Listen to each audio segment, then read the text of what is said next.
Chapter 1. The case stated. The student of American sociology will find the year of 1894 marked by a pronounced awakening of the public conscience to a system of anarchy and outlawry, which had grown during a series of 10 years to be so common that scenes of unusual brutality failed to have any visible effect upon the humane sentiments of the people of our land. Beginning with the emancipation of the Negro, the inevitable result of unbridled power exercised for 2.5 centuries by the white man over the Negro began to show itself in acts of conscienceless outlawry. During the slave regime, the Southern white man owned the Negro body and soul.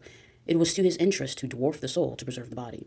Vested with unlimited power over his slave to subject him to any and all kinds of physical punishment, the white man was still restrained from such punishment as tended to injure the slave by abating his physical powers and thereby reducing his financial worth. While slaves were scourged mercilessly, and in countless cases inhumanely, treated with other respects, still, the white owner rarely permitted his anger to go so far as to take a life, which would entail upon him a loss of several $100s. The slave was rarely killed, he was too valuable.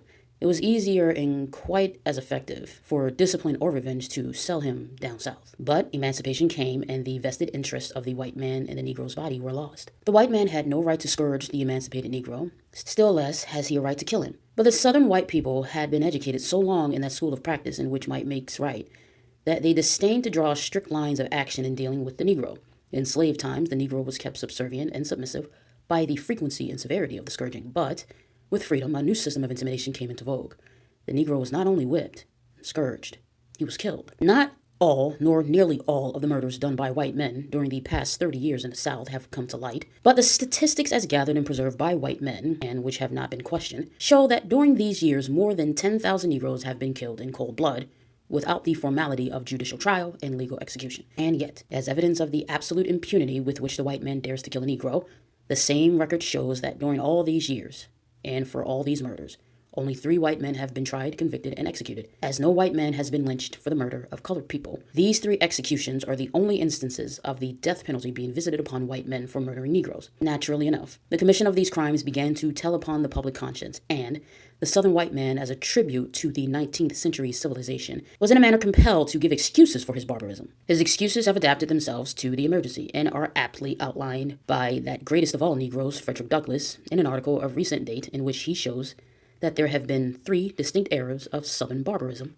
to account for which 3 distinct excuses have been made. The first excuse given to the civilized world for the murder of unoffending Negroes was the necessity of the white man to repress and stamp out alleged race riots. For years, immediately succeeding the war, there was an appalling slaughter of colored people, and the wires usually conveyed to Northern people and the world intelligence first that an insurrection was being planned by the Negroes, which, a few hours later, were proved to have been vigorously resisted by white men and controlled, with a resulting loss of several killed and wounded. It was always a remarkable feature in these insurrections and riots that only Negroes were killed during the rioting, and that all the white men escaped unharmed. From 1865 to 1872, hundreds of colored men and women were mercilessly murdered, and the almost invariable reason assigned was that they met their death by being alleged participants in an insurrection or riot. But this story at last wore itself out. No insurrection ever materialized, no Negro rioter was ever apprehended and proven guilty, and no dynamite ever recorded the black man's protest against oppression and wrong. It was too much to ask thoughtful people to believe this transparent story, and the Southern white people at last made up their minds that some other excuse must be had. Then came the second excuse, which had its birth during the turbulent times of Reconstruction. By an amendment to the Constitution, the Negro was given the right of franchise, and theoretically, at least, his ballot became his invaluable emblem of citizenship. In a government of the people, for the people, and by the people, the Negro's vote became an important factor in all matters of state and national politics. But this did not last long.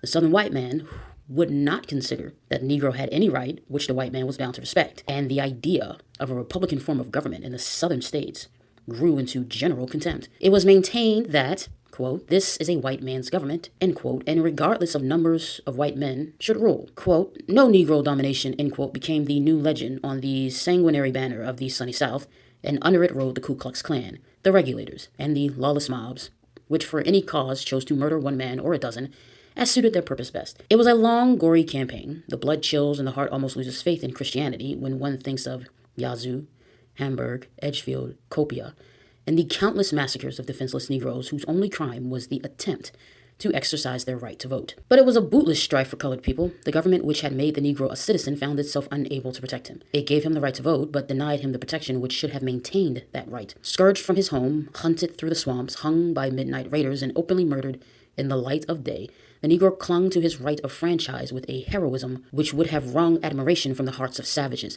He believed that in that small white ballot there was a subtle something which stood for manhood as well as citizenship, and thousands of brave black men went to their graves, exemplifying the one by dying for the other. The white man's victory soon became complete by fraud, violence, intimidation, and murder. The franchise vouchsafed to the Negro grew to be a, quote, barren ideality, end quote. And regardless of numbers, the colored people found themselves voiceless in the councils of those whose duty it was to rule. With no longer the fear of the Negro domination before their eyes, the white man's second excuse became valueless. With the Southern governments all subverted and the Negro actually eliminated from all participation in state and national elections, there could be no longer an excuse for killing Negroes to prevent, quote, Negro domination. Brutality still continued. Negroes were whipped, scourged, exiled, shot, and hung whenever and wherever it pleased the white man so to treat him. And as the civilized world with increasing persistence held the white people of the South to account for its outlawry, the murderers invented the third excuse, that the Negroes had to be killed to avenge their assaults upon women. There could be framed no possible excuse more harmful to the Negro and more unanswerable, if true, in its sufficiency for the white man. Humanity abhors the assailant of womanhood, and this charge upon the Negro at once placed him beyond the pale of human sympathy.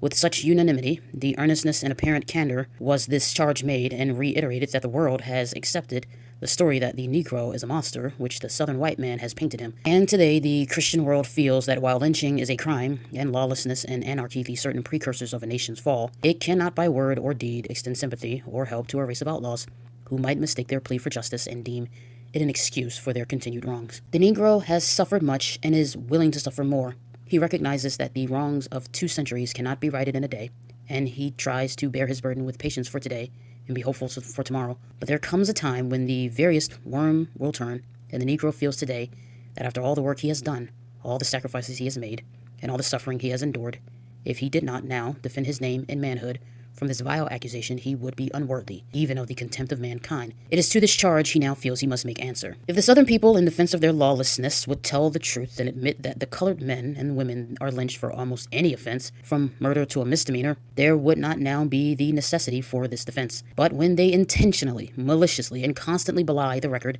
and bolster up these falsehoods by words of legislators, preachers, governors, and bishops, then a Negro must give to the world his side of the awful story. A word as to the charge itself. In considering the third reason assigned by Southern white people for the butchery of blacks, the question must be asked what the white man means when he charges the black man with rape. Does he mean the crime which the statutes of the civilized states described as such? Not by any means. With the Southern white man, any misalliance existing between a white woman and a colored man is a sufficient foundation for the charge of rape. The Southern white man says that it is impossible for a voluntary alliance to exist between a white woman and a colored man, and therefore the fact of an alliance is proof of force. In numerous instances where colored men have been lynched on the charge of rape, it was positively known at that time of lynching, and indisputably proven after the victim's death, that the relationship sustained between the man and woman was voluntary and clandestine, and that in no court of law could even the charge of assault have been successfully maintained. It was for the assertion of this fact, in the defense of her own race, that the writer hereof became an exile, her property destroyed,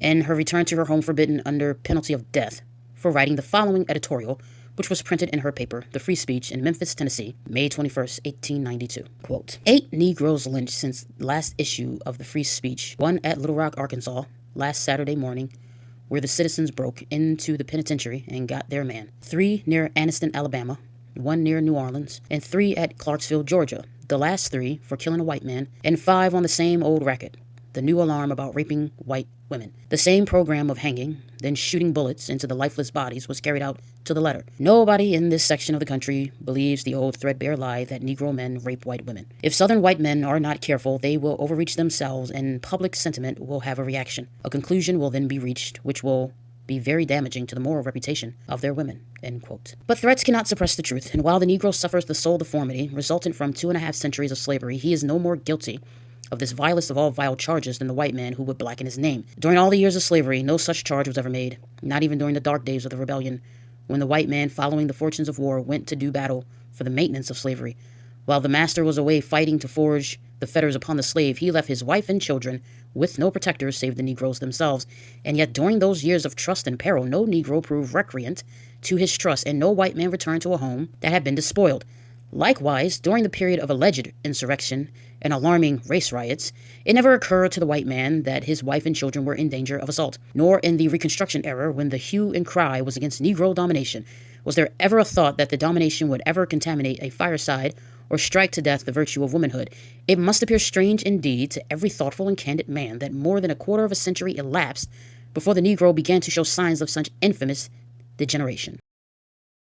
In his remarkable apology for lynching, Bishop Haygood of Georgia says, quote, "No race, not the most savage, tolerates the rape of a woman.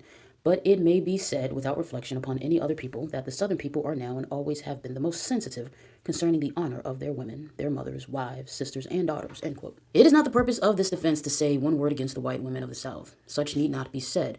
But it is their misfortune that the chivalrous white men of that section, in order to escape the deserved execration of the civilized world, should shield themselves by their cowardly, infamously false excuse, and call into question that very honor about which their distinguished priestly apologist claims they are most sensitive. To justify their own barbarism, they assume a chivalry which they do not possess. True chivalry respects all womanhood, and no one who reads the record, as it is written in the faces of the million mulattoes in the South, will for a minute conceive that the Southern white man had a very chivalrous regard for the honor due the women of his own race, or respect for the womanhood which circumstances placed in his power. That chivalry which is most sensitive concerning the honor of women can hope for but little respect from the civilized world when it confines itself entirely to the women who happen to be white. Virtue knows no color line, and the chivalry which depends upon complexion of skin and texture of hair can command no honest respect. When emancipation came to the Negroes, there arose in the northern part of the United States an almost divine sentiment among the noblest, purest, and best white women of the North, who felt called to a mission to educate and Christianize the millions of Southern ex-slaves. From every nook and corner of the North, brave young white women answered that call and left their cultured homes, their happy associations, and their lives of ease, and with heroic determination went to the South to carry light and truth to the benighted blacks. It was a heroism no less than which calls for volunteers for India, Africa, and the Isles of the Sea, to educate their unfortunate charges, to teach them the Christian virtues, and to inspire in them the moral sentiments manifest in their own lives. These young women braved dangers whose record reads more like fiction than fact. They became social outlaws in the South. The peculiar sensitiveness of the Southern white men for women never shed its protecting influence about them. No friendly word from their own race cheered them in their work. No hospitable doors gave them the companionship like that from which they had come. No chivalrous white man doffed his hat in honor or respect. They were nigger teachers, unpardonable offenders in the social ethics of the South, and were insulted, persecuted, and ostracized, not by Negroes, but by the white manhood which boasts of its own chivalry toward women. And yet these northern white women worked on, year after year, unselfishly, with a heroism which amounted almost to martyrdom, treading their way through dense forests, working in schoolhouse, in the cabin, and in the church, thrown at all times and in all places among the unfortunate and lowly Negroes, whom they had come to find and to serve. These northern women, thousands and thousands of them, have spent more than a quarter of a century in giving to the colored people their splendid lessons for home and heart and soul. Without protection, save that which innocence gives to every good woman, they went about their work fearing no assault and suffering none. Their chivalrous protectors were hundreds of miles away in their northern homes, and yet they never feared any great dark-faced mobs. They dared night or day to go beyond their own roof trees. They never complained of assaults, and no mob was ever called into existence to avenge crimes against them. Before the world adjudges the Negro a moral monster, a vicious assailant of womanhood, and a menace to the sacred precincts of home, the colored people ask the consideration of the silent record of gratitude, respect, protection, and devotion of the millions of the race in the South to the thousands of northern white women who have served as teachers and missionaries since the war. The Negro may not have known what chivalry was, but he knew enough to preserve inviolate the womanhood of the South, which was entrusted to his hands during the war. The finer sensibilities of his soul may have been crushed out by years of slavery, but his heart was full of gratitude to the white women of the North who blessed his home and inspired his soul in all these years of freedom. Faithful to his trust in both of these instances, he should now have the impartial ear of the civilized world when he dares to speak of himself as against the infamy wherewith he stands charged. In his regret that, in his own defense, he must disclose to the world that degree of dehumanizing brutality which fixes upon America the blot of a national crime. Whatever faults and failings other nations may have in their dealings with their own subjects or with other people, no other civilized nation stands condemned before the world with a series of crimes so peculiarly national. It becomes a painful duty of the Negro to reproduce a record which shows that a large portion of the American people avow anarchy, condone murder, and defy the contempt of civilization. These pages are written in no spirit of vindictiveness, For all who give the subject consideration must concede that far too serious is the condition of that civilized government in which the spirit of unrestrained outlawry consistently increases in violence and casts its blight over a continually growing area of territory. We plead not for the colored people alone, but for all victims of the terrible injustice which puts men and women to death without form of law. During the year 1894, there were 132 persons executed in the United States by due form of law, while in the same year, 197 persons were put to death by mobs who gave the victim no opportunity to make a lawful defense. No comment need be made upon a condition of public sentiment responsible for such alarming results. The purpose of the pages which follow shall be to give the record which has been made, not by colored men, but that which is the result of compilations made by white men, of reports sent over the civilized world by white men in the South. Out of their own mouths shall the murderers be condemned. For a number of years, the Chicago Tribune, admittedly one of the leading journals of America, has made a specialty of the compilation of statistics touching upon lynching. The data compiled by that journal and published to the world January 1st, 1894, up to the present time has not been disputed. In order to be safe from the charge of exaggeration, the incidents hereinafter reported have been confined to those vouched for by the Tribune.